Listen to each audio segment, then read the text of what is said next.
I want to welcome everybody back to another episode of Shorr Solutions, the podcast / Shorr Solutions, the webinar for this particular episode. And for those of you that are joining us live, thank you so much. We always love having folks live because that means that you're able to put things into the Q&A box, put things into the chat box as you have questions and as time allows at the end. And not only am I one of your hostesses, Mara Shorr, one of the partners here at Shorr Solutions. The other partner, of course, is our founding partner, Jay Shorr. So Jay is here. He, again, is the founding partner here of Shorr Solutions. And we have an incredibly special guest with us this time. We have incredible Sam, as people know him, but Sam Peak is the founder of Incredible Marketing. And Sam has this incredible list of credentials behind him, not to just discount, but not only is he incredible Sam with some pretty incredible powers, but Sam is also marketing genius. Sam also has his JD. Therefore, Sam is a lawyer, not currently practicing because he focuses his time in the business right now. But we have had the incredible pleasure, no pun intended, of knowing and adoring Sam for probably almost a decade now. Sam, you're the one with the fantastic memory. So would you say it's been since almost a decade at this point? Yeah, it actually has been, I think, even longer. Maybe it's 11 years at this point. So it's really... Sam knew me when I had hair. That's... I don't know if it's been that long. I'm going to be honest with you. It might not have been that long, but no, it's been a while. So, and I think this is maybe my second go around with you guys. So anytime I get the opportunity to hang out, chat with you guys, normally we see each other face to face, but this is awesome. And we're going to be covering something I think is super relevant and important and interesting today, and might get a little spicy. So it's going to be a good time. I'm here for the spice. Yes. Mara, but we always have our banter. But before we get started, you introduced me as your business partner. But more importantly, oh, you're my pops. You're my dad. Jay is my father. Jay and I are also father-daughter team. So for those of you that haven't had the pleasure of doing a webinar or watching us present, you will also get a helpful dose of and healthy dose of banter along with this. So we are going to go ahead though for today's episode, and we're going to go ahead and get started. We're going to talk about how to recession-proof your aesthetic practice and survive the upcoming storm.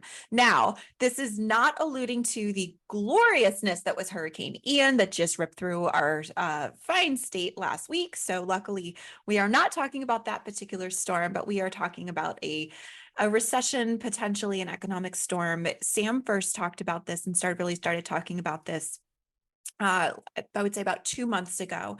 And it was shortly thereafter that I said, Sam, we've got to have a bigger conversation. So we are going to go ahead and really get started. So I think and we're going to go through this.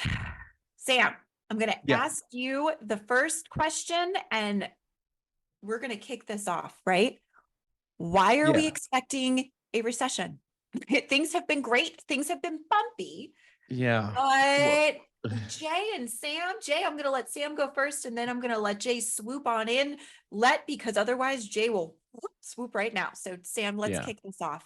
If I come in, Sam, who? Yeah, exactly. This will be 48 minutes into it, and it'll be all over, right? So and I was just here for the good looks, right? Right, there we go. Go ahead, Sam.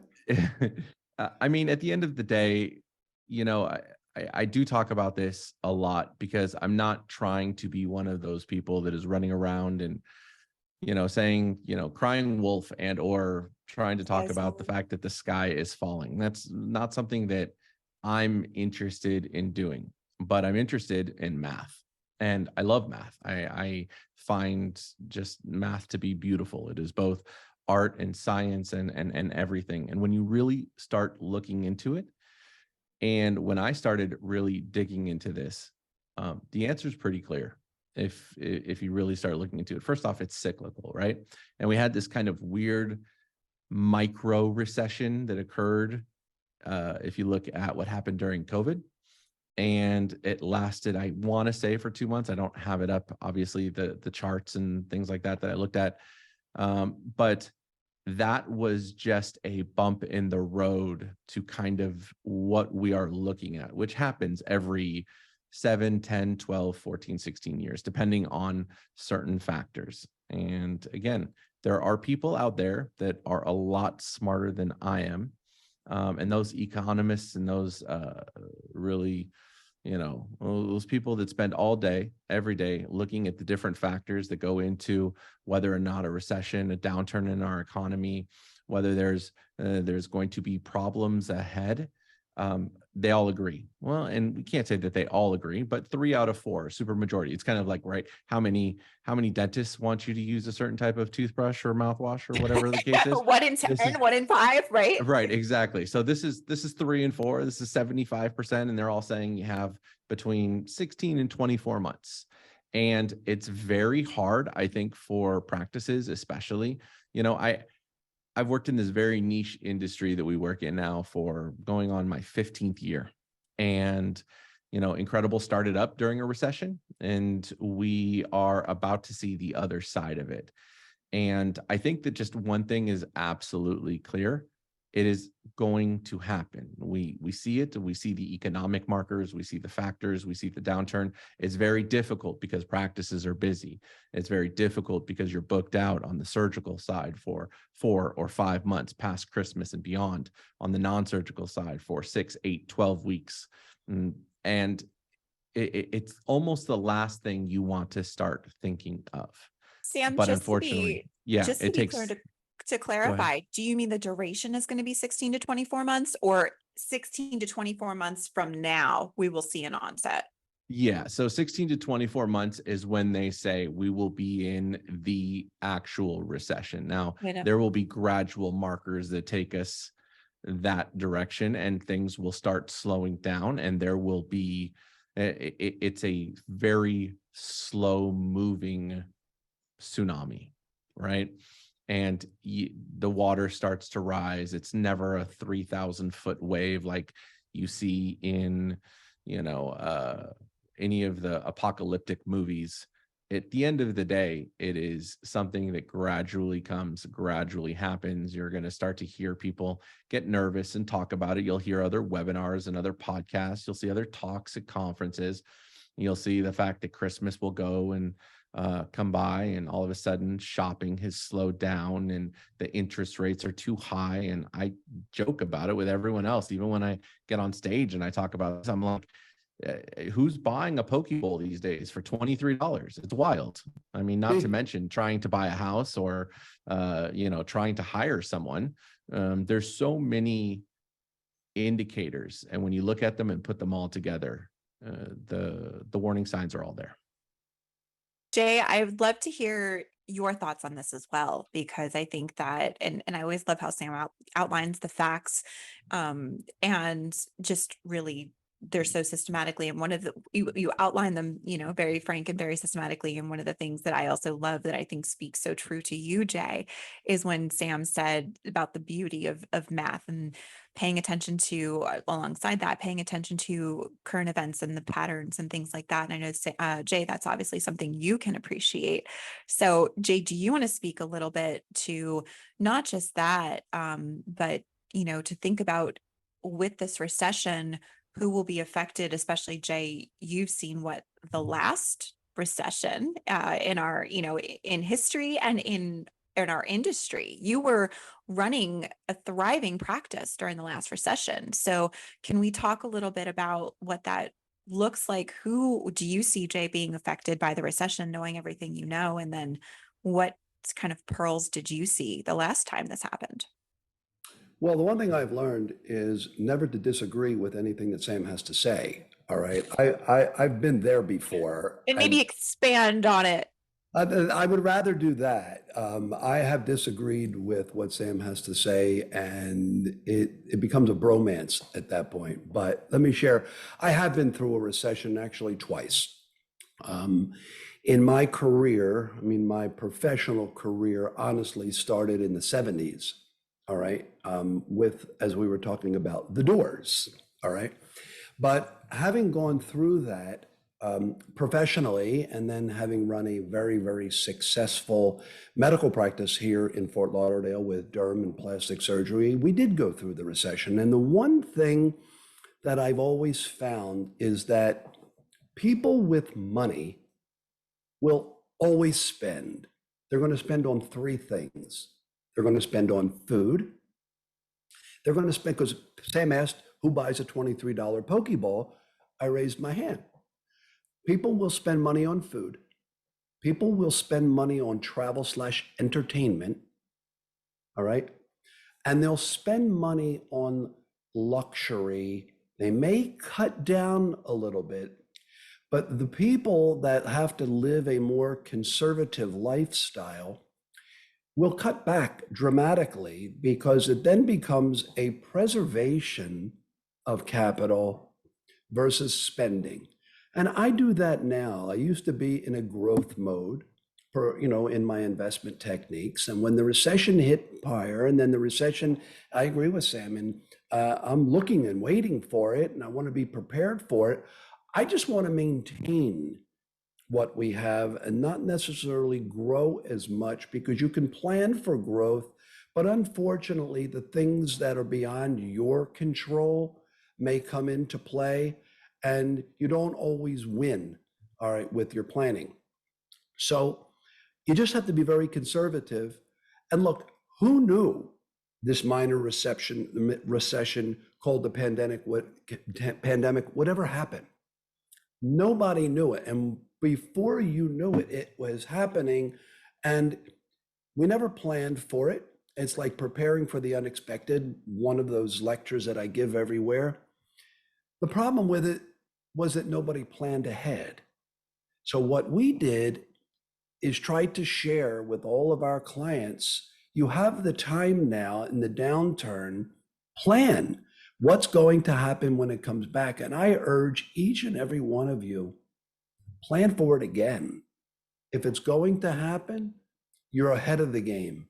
If it's not going to happen, or if it doesn't, at least you planned for it. Now, people aren't going to like what I have to say. There will be another pandemic of sorts.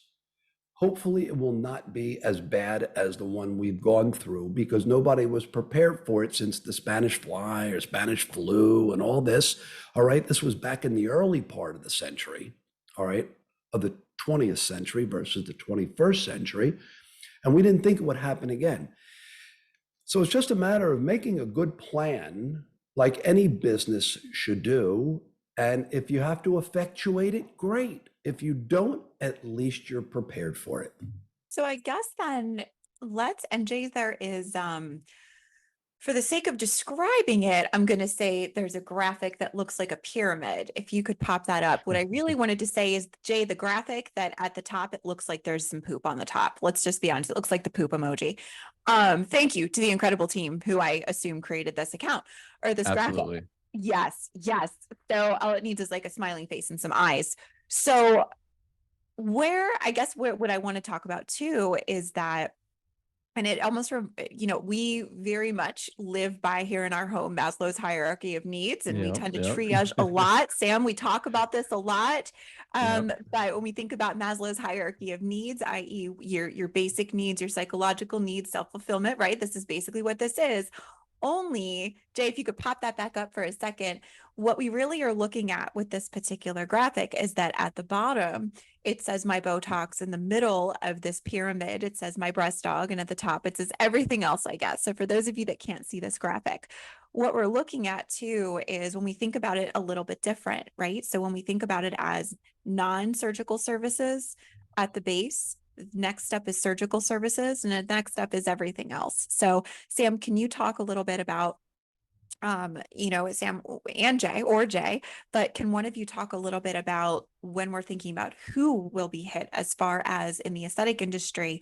Is your hypothesis that non-surgical practices will be hit less because that's more easily accessible, versus surgical practices being hit a little harder. So I think, Sam, if you could take that, and Jay, if you could talk about, because your former practice had both surgical and non-surgical services. So if after Sam gives his hypothesis, you could even talk about last time you had the recession, what you saw as far as that balance, increase and decrease in surgical and non-surgical. So Sam, you go first. Okay. Great question. And I'm going to answer it in a second, but I'm going to circle back because I think Okay. that, I warned you, it was going to get a little spicy here today, Do right? it. So one thing, first off, I completely agree with you, Jay. I think that, when you look at what people's needs are, and here at Incredible, we are professional meme makers. So obviously, we had to throw that one in, which is a pretty funny one that's making its way around the internet. But that being said, there is a movable flow of income depending on the type of patient and what exactly it is that they're looking for. And I think either on the next slide or maybe one you already passed, but it shows you when you're in a recession, the types of clients, patients that you get through your practice, the ones that are looking for tier 1 services, which are your kind of entry level intro to the practice, your Botoxes and your hydrofacials and things like that. And again, all the way tiered up, all the way to tier 5, which is if you're running a mixed practice, which is surgical, non-surgical. At the very end, your tier 5 is going to be the really, really top end stuff, right? So the full facelift, the mommy makeover, the really high end, usually combination procedures that are at the top end of the price tier. And I just wrote a very detailed article on this, and I went through kind of analysis and even meta-analysis of other people's work post the last recession that we had in our medical industry. And what you find is that as that chart shows that I put together, people move their money from the higher end tiers of procedures down to the lower end, right? So they're using it, and jokingly, we use that meme from Maslow's hierarchy of needs, and they're moving it down to the things that are actually what they consider to be more of a necessity versus that thing that is more of a luxury. But the other thing to really notice from this is that the new patients really stop coming into the practice. And what do I mean by that? Well, in a thriving good market, you have a lot of new people willing to try out a lot of new stuff and to be less risk averse. They are willing to try new practices, and they're willing to go do new things and this, that, and the other. Typically, in a recessive economy, in a downward turned economy, you are going to have patients that are not going to be interested in that. They're going to stick with the provider that they know can provide them services. They're going to be able to truly focus on the services that they know that are kind of a requirement, or what it is that they're really kind of squirreling away, budgeting away, as opposed to those things that they may see as a luxury. But contradictorily, as opposed to what you said, Jay, I disagree with the point that you said some people have a plan and then you can't control every variable. I 100% disagree with that. Some of the most successful practices that I've ever dealt with in my entire life, from a marketing perspective and seeing how their business runs, this, that, and the other, were the practices that went into the last recession with a plan. Those that were aggressive, those that saw that as an opportunity to capitalize on the fact that others were struggling. And this is not going to be a discussion today on this webinar and podcast about capitalism and its great or terrible effects on society, because that's not what we're here to discuss. But Right. that being said, the ones that were successful were the ones that planned for it, stuck to the plan, and got it done. And they were always successful. There wasn't a we'll plan and we'll see kind of situation. It was, if you planned, if you did the things that you were supposed to do, if you stuck to the course, it was success. There's no variable for that. So Actually, my comment was they didn't have a plan going into it. okay. All right. Okay. And then what we tried to do is prepare them for the next one. That was the point Gotcha. I was trying to make. Gotcha. Okay. Okay. Yeah. Because for me, if it is really all about planning, and the planning's the hardest part when you're busy. Right now, when you're busy and things are going in, all different directions, and your nurse practitioner just quit because she got offered $700,000 by the place down the street to work 2 days a week for 4 hours each day. And you're like, how do I I think you're experiencing the same hiring salary requests that we're seeing with our practices and our clients, Sam. That sounds exactly. about right. Those sound like the Ex- same requests. Exactly. And so Mhm. it's very difficult to think of that time that's, arguably more than 12 months away. And it's not, people will not think about this, unfortunately, until it's too late. So with that, then I think one of the other questions I have are our list of questions here that we wanted to make sure to tackle in our time together. Let And me make a comment on that for a second, because I have found that in that recessionary economy, Sam was spot on. The new people, Mhm. will slow down. And then naturally, the more expensive procedures, an elite few will, will proceed with them. But there's always, I can get more for less, or I can get more of the non-surgical procedures to get me by, whether it's the hair removals or the IPLs or the mini mommy makeovers and the Botox and the fillers, until I can afford, because a lot more is associated with the aggressive surgical treatment, which includes downtime. Whereas if I can do the lunchtime procedures, get back to work and not have to take time off. Now remember, the people that are in the mid-range, who may not be as financially astute in an economy, a recessionary economy, may not have the financial means to be able to do that in a great market that we were in within the last year, not in the last 7 or 8, 9 months, but coming out of COVID for like a year afterwards. I wish I had literal cash to invest, but then when I did, I wasn't smart enough to get out. All right. That's called greed, by the way. All right. And we all suffer from that. When you have that, you'll be more than willing to try new things and spend more money and do more travel because you were cooped up. And in a recession, and when a recession hits and you cut back, when we come out of the recession, everything will pick back up again. So to Sam's point, you've got to have that plan. And, one of the things right now when we're, I'm looking here, and Sam, you'd had a slide about dates, right? So, and I know you had started talking about the 16 to 24 month, but we're also seeing that we predicted, August of 2023 through April 2024.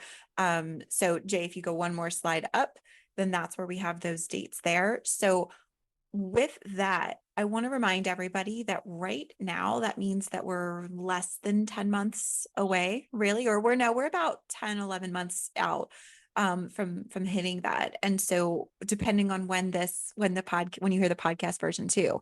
But what I want to remind everybody is that you should be working on your business plan, or whether it's a business plan or a strategic plan for 2023 right now. So we're already in October. So you might be listening to this, if you're listening to it later, you might be listening to this in November, but we're in this now. So basically you need to think, once you start getting to Q3, Q4 of 2023, come up with some if this, then that examples and really strategies and tactics of what it is that you need to be thinking about.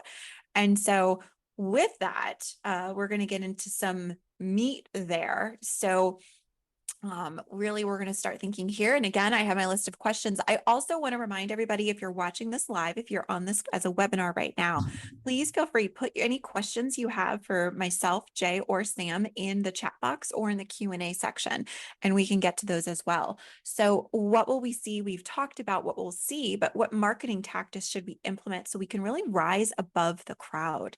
So let's get into this. Let's start. Sam, kick us off with step one when we talk about marketing yourself. But Sam, if you could kick us off with step one. Yeah. So, I kind of have outlined what the primary 5 things someone should do to weather the storm, bulletproof your practice, whatever it is you want to, essentially, whatever nomenclature, whatever terms you want to use for that. And of course, this is the elephant in the room because I'm a digital marketer, right? And obviously the very, very first thing is market. And it sounds somewhat self-serving and it sounds a little bit ridiculous, to be honest with you. But that being said, I'm not up here trying to say, market with me. I'm not even telling you to market with Mara or market with Jay or whomever else. Whoever you have, that's fine. Just market yourself. If it's working, put that plan together. We'll talk about planning in a little bit, but you have to go about doing it. And the real reason that it comes down to at the end of the day is this stuff takes time, right? We're looking at, you want to redo your website, and that's months. You want to get optimization on your website, that's going to take a long time. We're looking at 6 to 12 months if you want to start going after stuff. Real marketing with strategy behind it and planning it takes time for you to see the benefits of that. So not only is there the strategy time that needs to go into it, and then there's the setup time or the build time or the development time, whatever it is from the marketing side. Then there's the testing and the A/B side. Then there's the entire patient journey. Their patient journey can be anywhere from immediate, like, yes, I'm ready to pull the trigger, to 12 months or more, right? I think there was some survey by ASPS to their plastic surgeons, and it said, what is the typical buying cycle for someone looking for a facelift? And I believe that the answer was somewhere in the neighborhood of 18 months. So you want facelift patients during a recession? Well, guess what? You better start on that today. And that, again, is not to say sky is falling, you have to do this or you will fail. I'm not trying to come at it from that angle. I'm just making people cognizant of the understanding this takes time. This So doesn't Sam, happen that's a overnight. great point, because everybody, your business, I know, because we get the same questions when they want to, and I call it not have a cost, but it's an investment. You have to invest in yourself. All right. It's not a cost, because the cost is a no return. The investment is a return in yourself. It's very difficult because people will say to you, well, how will I measure my ROI's effectiveness with you? What KPIs am I going to use? However, the results, very closed-ended question, the results of what I'm achieving today are the effects of the effort from when. All right.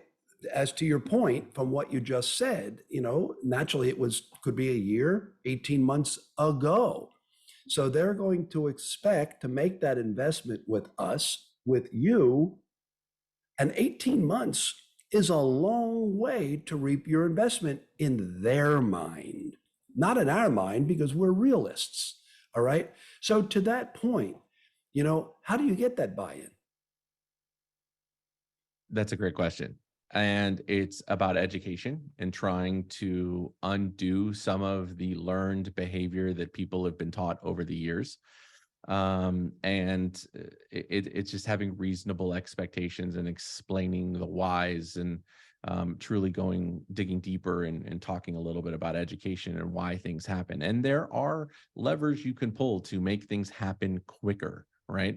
And the one thing that you can't change, though, is your patient. You cannot change how they make a decision, and you cannot change the process that they need to go through. You can change things on your end.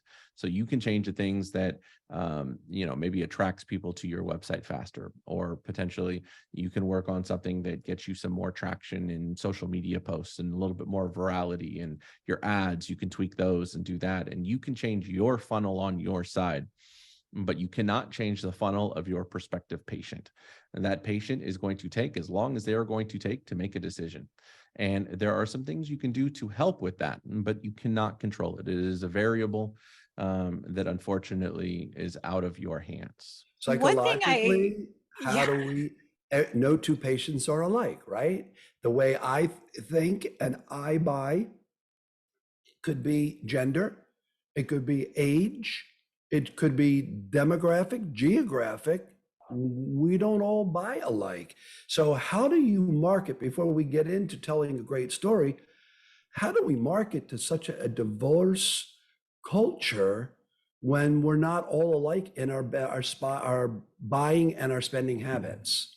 I want to answer that in just precision and detail in a second, but I know Mara had a point here, and I want her to make sure that she gets her words in too, because they're super important. So Thank Mara, I'm going to you. turn it over to you first. Thanks, Sam. I appreciate that. So with all of that, one thing that I want to make sure to add on, Sam, to what you had been saying, which is that the patient is going psychologically, they need to go through that process, right? So I think that there's a couple things we want to make sure.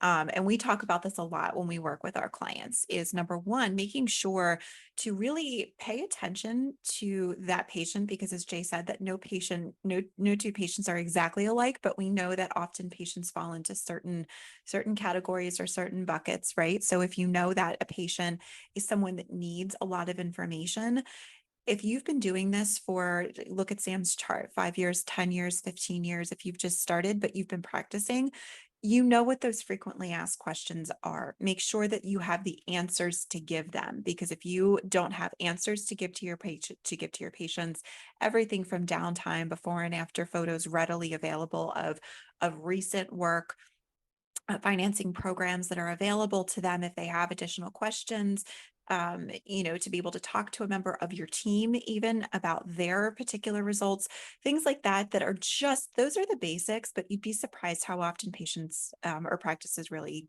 forget the basics. So make sure that you have all that information. Also really pay attention to the type of patient and what their decision buying looks like. So if they are somebody that likes to have visuals, do they like to ask a lot of questions, or do they want little snippets of information and then they need to go back and think about it? So if, someone like Jay may need a lot of information. Jay may need to give you a lot of information. He may have a lot of questions. Someone like me may say, you know what, I'm going to take this in, but then I need to go sit with it, because this is less about the facts and more about my feelings, right? I need to think about my feelings about this. How am I going to feel with something like that? And so as Sam alluded to, you can't change that part. It's giving your patients all the information. Make sure that your systems are in place, and you have very, very smooth systems though, because if once you market that patient and you have that patient sitting in front of you because they've thought about it for 18 months, Sam, like you said, but you don't have a strong follow-up system, and you let them walk out the door and you don't know when you're ever going to speak with them again, Yep. and you don't have a system to follow back up, whether it's an electronic system or a manual system, that patient waited 18 months and now you're in a Okay. down Let's economy. put a pause on anyone and their manual systems. I mean, for God's sake, it's 2022, about to be I 2023. get it. If we're still dealing with manual systems, we Oh, have Sam, other you'd be issues. surprised. I have seen paper chart practices, and I have seen, we walked into an office and they said, well, where is your follow-up list? And it was, oh, it's in my head. Where is your will call list, so to speak, and the cancellation wait Wild. list? It's Yeah. in my head. We see it all Sometimes the time. We yeah. see it all the time. And Sam, trust But me, I it's I'm actually- with Sam though. I don't love it. Just because it exists doesn't mean I love it. So Sam, I practices actually hear went me. into a- Knock it I- off.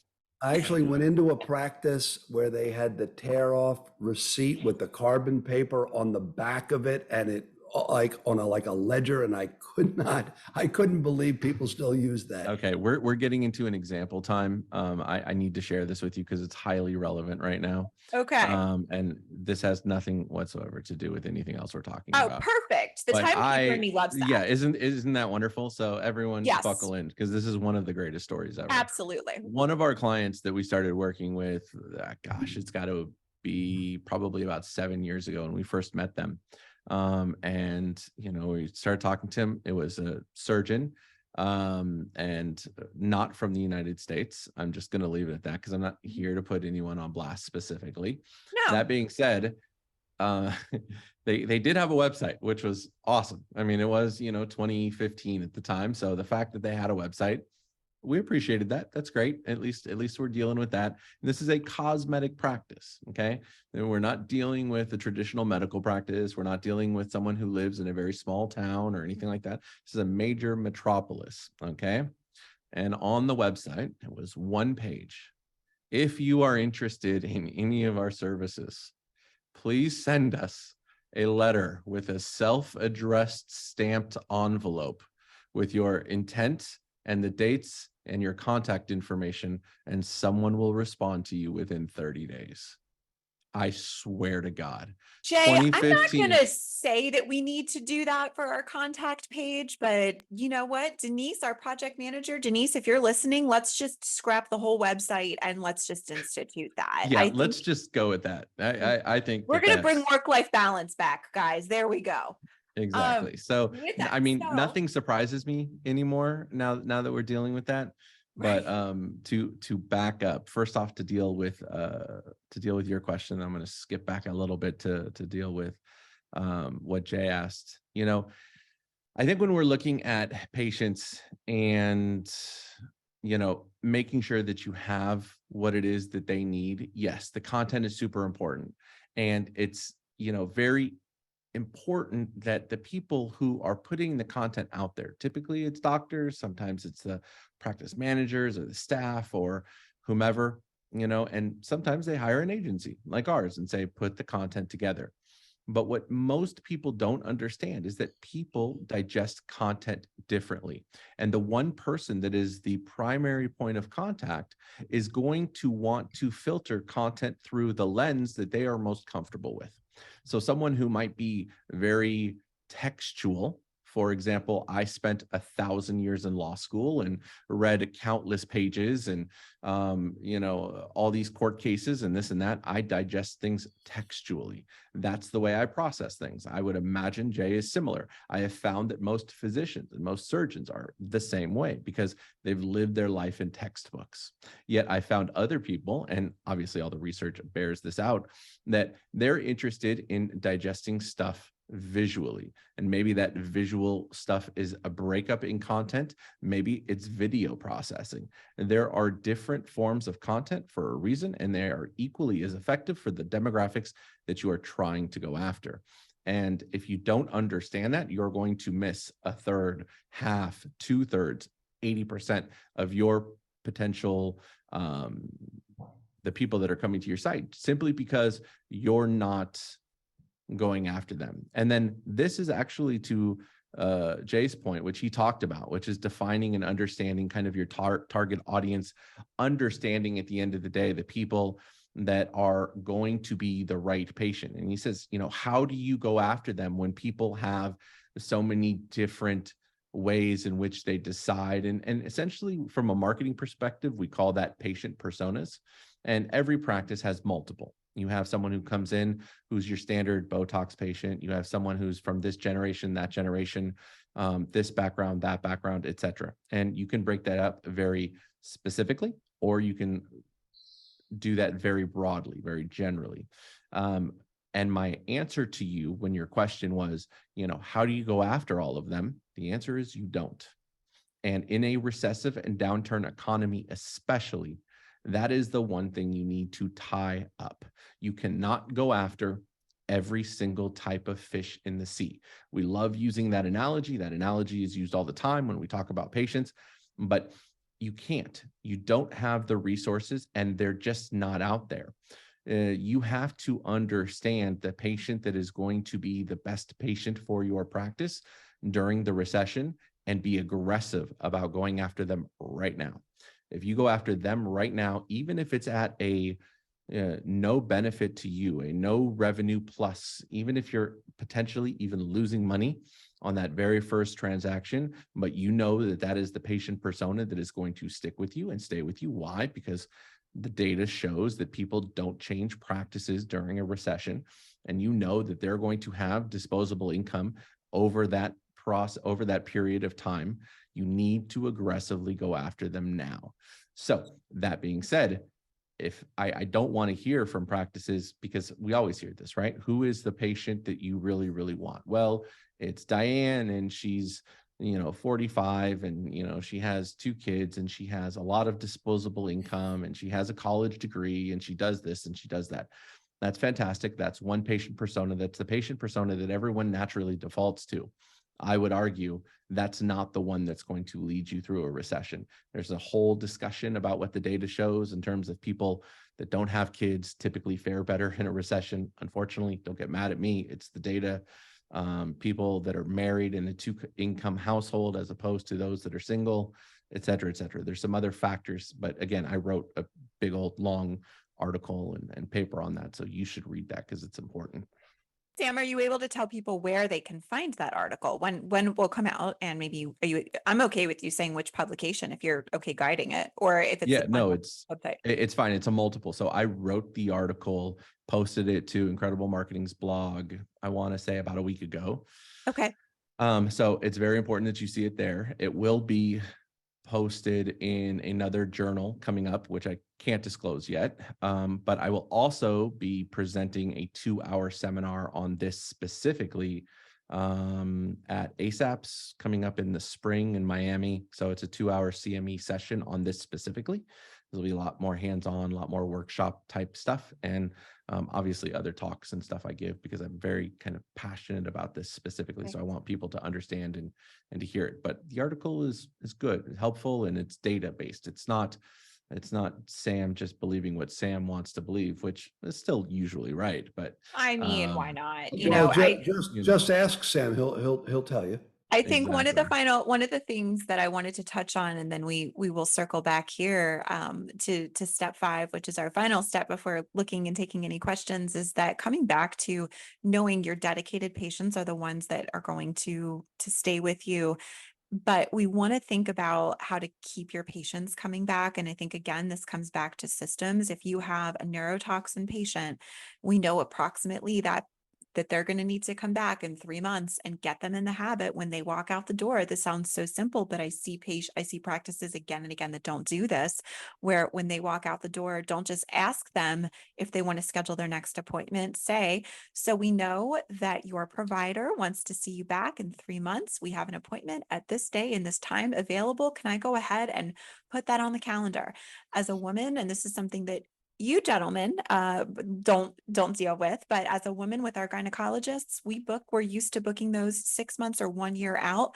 I already know when next year's gynecology appointment and mammogram is going to be for me. I'm at that age. That's taking me a moment to accept. But what I will say though is that I don't hesitate. I just go ahead. I know that's what the doctor tells me. That's when the doctor sees me. That's when I need to go back. So we know when we come back to that faux Maslow's hierarchy of needs, our injectables are at the very base, right? So with that, I'm going to toss out step number 5, Sam, and then you guys can keep on wrapping it up here. But when we talk about, it's all about strategy. So everything is about strategy that we've talked about today. And we've given you just the start of some strategic tips, whether that are, tips from myself, from Sam, from Jay, but we've given you some of those today. But if you don't ever plan, we don't ever plan to fail, but you probably will. So we talk about, again, and this is, Jay, honestly, what you said at the beginning of this podcast is that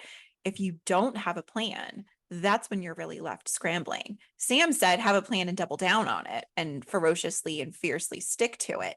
And Jay said, okay, but if you don't have a plan, you're really going to fail. So we want to really think about that. And if you need help, I will say, if you need help creating that plan, because these things, creating a plan for the following year is overwhelming at best. Right? Let's just be honest. We've all done this, right? It's overwhelming at best. It doesn't happen sometimes because you just keep putting it off and putting it off. And next thing you know, it's February and you never created a plan for this year. So if you need help creating that plan, contact Shorr Solutions, contact Incredible Marketing. Now, if you need help creating a marketing plan and executing that, don't contact Shorr Solutions, contact Incredible Marketing. If we need help going through all of the tactics of the non-marketing processes, protocols, implementing all of those things, that's when you come to Shorr Solutions. Don't go to Incredible Marketing on that one. And I just want to put out real quick, I'm sorry, Jay, just to add on to that, is that, I am never a huge fan of kind of the promotion side of this. And even when I get up and speak and things like that, it's always about the education. And I want to let people know who are in the audience and people that are seeing this, Incredible is the largest provider of educational materials in the industry when it comes to marketing. And there is a absolute library of stuff that you can look at, you can go through, how-to guides, do it yourself. This isn't one of those things where I sit back and I'm like, I have all the answers. And if you want it, pay me for it, because it shouldn't be like that. That's not what this industry should be about. And it's been about that for far too long. And that being said, there are resources that are out there that will help you take those steps that you need to take in order to get where you want to get, whether you want to hire and work with someone, whether you want to ask someone for advice and help, or if you want to start learning about this and educating yourself. Now, I'll do it better than you. Mara will do it better than you because we have years and years of experience. But this isn't some secret. This isn't Wizard of Oz. This isn't us in some back room trying to do this. It's just we're able to spend time on it and not have to deal with the patients that are coming in through the front door and want to see you and want to talk to you, plus everything else that you have going on in your world. So use that education, read up on those stuff. Learn about what is going on and learn about the things that you need to do, because to your point and to everyone's point with this, when I went through this recession last time, and I'm sure Jay can talk about the same thing, less than 5% of people were ready for it. Less than 5% of people capitalized on it. And a lot of people ended up in a really, really bad spot because of planning. And I know that the people that are listening and the people right now that are with us live, I know the odds are probably 1, maybe 2 of you will actually do something about this. And I hope that number changes to 3 or 4 at the end of the day. You know, I saw a very interesting comment that somebody had written, and it said that planning and working is hard. Being broke is hard. Pick your hard, all right? Because the old, if you plan to fail, you're failing to plan. Failing to plan is planning to fail. I don't ever believe in failure. Failure to me is like when you give up, because maybe you have a lack of success, but the failure sometimes, some of these things that were so beyond your control, as we're working on business plans for Q1 and beyond of 2023, there's 4 major components to this: operational, administrative, financial, and marketing.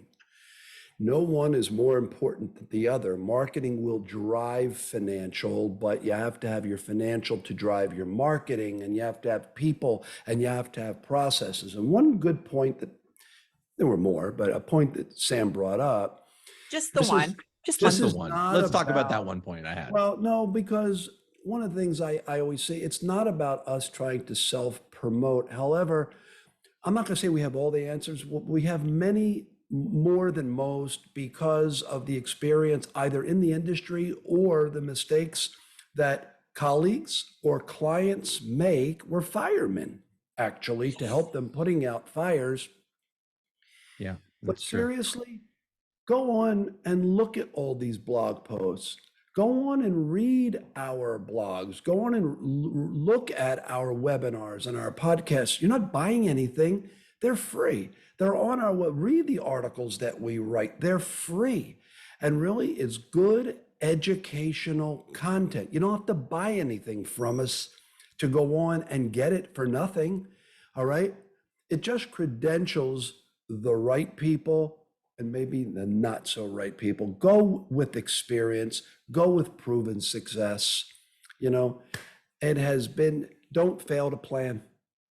So with that, Jay, can you put up the slide that will give people all of our contact information? And that's when I come in at the very end, and I know that Sam, I will say Sam is not the one that wants to get up and say, contact me and, this is for business. I'm only doing this for business. Sam truly, I mean, we talk about this a lot, right? It's an educational style, and I love that so much. So I will credential Sam. I will say that Sam is, honestly, he's a resource that we go to.